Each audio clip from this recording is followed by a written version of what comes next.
আসসালামু আলাইকুম রহমতুল্লাহ বারাকাতুহ।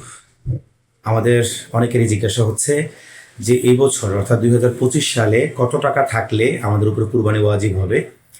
তো ঈদুল আজহা আমাদের খুবই কাছাকাছি সময় চলে আসছে। এই সময়ে এটা একটি কমন প্রশ্ন যে আমি কত টাকার মালিক হলে আমার উপর কুরবানি ওয়াজিব হবে। আজকে এই বিষয়ে আলোচনা করব। তার আগে আমরা একটা হাদিস জেনে নিই। আন আবি হুরায়রা রাদিয়াল্লাহু আনহু قال النبي صلى الله عليه وسلم من وجد ساعة ওয়ালাম ইউদাহি ফালা ইয়াকরাবান্না মুসাল্লানা। নবী করিম সাল্লাল্লাহু আলাইহি ওয়াসাল্লাম ঘোষণা করেছেন, যার কুরবানি করার সামর্থ্য রয়েছে কিন্তু সে কুরবানি করলো না, তো সেজন্য আমাদের ঈদগাহে না আসে এবং ঈদগাহের কাছেও না আসে। তো অনেক বড় ধমকি আসছে। সুতরাং আমাদের কুরবানি যাতে আমরা করতে পারি, কুরবানি যাতে আমরা দিতে পারি, সেই বিষয়ে আমাদের সচেতনতা সজাগ দৃষ্টি রাখতে হবে। তো এখন বিষয় হচ্ছে যে কুরবানির করার জন্য কি পরিমাণ নেসাব হলে আমরা কুরবানি করব, সেই বিষয়টা আমরা জানার চেষ্টা করব। কুরবানি এবং জাকাতের জন্য নেসাবের পরিমাণ সেম সেম, অর্থাৎ হচ্ছে 52.5 তোলা রূপা যদি থাকে অথবা সমমূল্য যদি থাকে তাহলে কুরবানি ওয়াজিব হবে। একইবারে ভাবে স্বর্ণ যদি হয় 7.5 তোলা যদি থাকে তাহলে তার জন্য কুরবানি ওয়াজিব হবে, মানে তার উপর কুরবানি ওয়াজিব হবে। এই দুইটা যদি আংশিক আংশিকভাবে থাকে তাহলেও কুরবানি ওয়াজিব হবে, অর্থাৎ কিছু স্বর্ণ আছে কিছু রূপা আছে তাহলে কুরবানি ওয়াজিব হবে। একইভাবে কারো কাছে যদি আংশিক রূপা থাকে বা আংশিক স্বর্ণ থাকে আর কিছু নগদ টাকা থাকে তাহলেও কুরবানি ওয়াজিব হবে। ওভারঅল আমরা যে বিষয়টা পাইলাম সেটা হচ্ছে যে কারো কাছে যদি স্বর্ণ রূপা অথবা স্বর্ণ রূপার কোনো একটি এবং নগদ টাকা থাকে তাহলে তার উপর কুরবানি ওয়াজিব হবে। তো এখন যদি কারো কাছে কিছু টাকা থাকে তাহলে সেক্ষেত্রে কি করণীয়?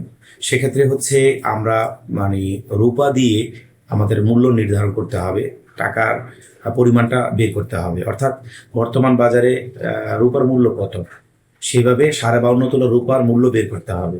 বর্তমান বাজারে রূপার মূল্য হচ্ছে মোটামুটি 1726 টাকার মতো, যেটা মিডিয়াম মানের এবং সনাতনী যে রূপা সেটা। তো 1726 টাকা যদি পার বড়ি হয় তাহলে 52.5 তোলার দাম মেবি 90,000 প্লাস আছে, 90-95,000 টাকার মতো আসবে। তো 90,615 টাকা আসে সম্ভবত। এই কারো কাছে যদি 90,615 টাকা থাকে তাহলে সে এই টাকার মালের মালিক হইলেই তার উপর কুরবানি ওয়াজিব হয়ে যাবে। আর জাকাতের সাথে কুরবানির এই জায়গাটার মধ্যে একটা পার্থক্য আছে। জাকাত হলো সারা বছর তার কাছে এই পরিমাণ টাকা থাকতে হবে, আর কুরবানির বিষয়টা হচ্ছে যদি ঈদের দিন বা ঈদের দিনগুলোতে যে 3 দিন আছে এই সময়গুলোতে যদি তার কাছে এই পরিমাণ টাকা থাকে তাহলে তার উপর কুরবানি ওয়াজিব হয়ে যাবে। এই জন্য কুরবানির ব্যাপারে আমরা সজাগ হই।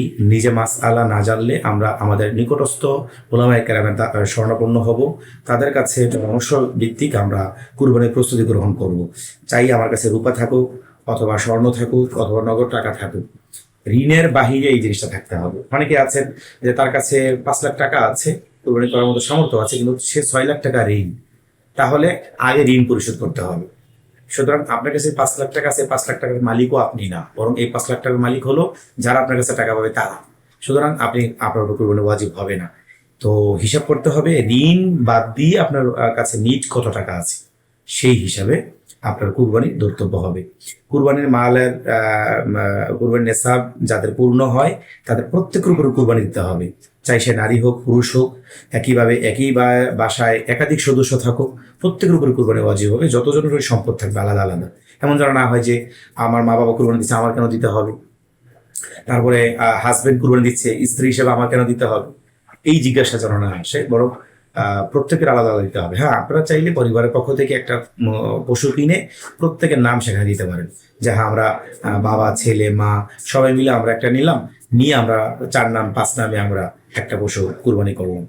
তো আল্লাহ তাআলা আমাদের সকলকে কুরবানি করার তৌফিক দান করুক।